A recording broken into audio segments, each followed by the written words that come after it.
लड़के के हाथ में एक ड्रैगन के आकार की मूर्ति जीवंत हो उठी और फिर अपनी पूंछ से लड़के की उंगली को कसकर लपेटकर एक अजीब ड्रैगन के आकार की अंगूठी में बदल गई, मानो उसने तय कर लिया हो कि यही उसका मालिक है। ये देखकर मालिक खुशी से फूला नहीं समाया।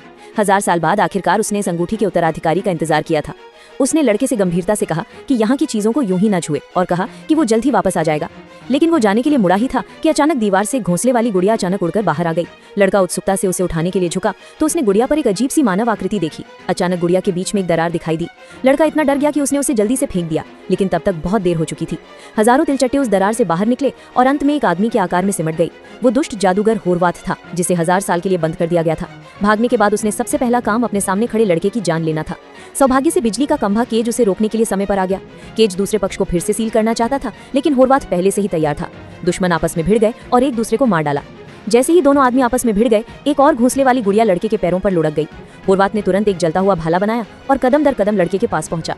उस महत्वपूर्ण क्षण में केज आग की लपटों को चीरता हुआ बाहर निकला। लड़के की रक्षा के लिए उसने दृढ़ता से खुद को और होरवाथ को एक मिट्टी के बर्तन में बंद कर लिया।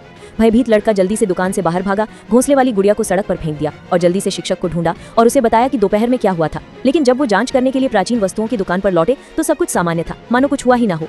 10 साल बाद एक बूढ़े व्यक्ति ने पाया कि नीलामी में उसने जो प्राचीन वस्तु खरीदी थी वो लगातार हिल रही थी, मानो उसके अंदर कोई जीवित चीज हो।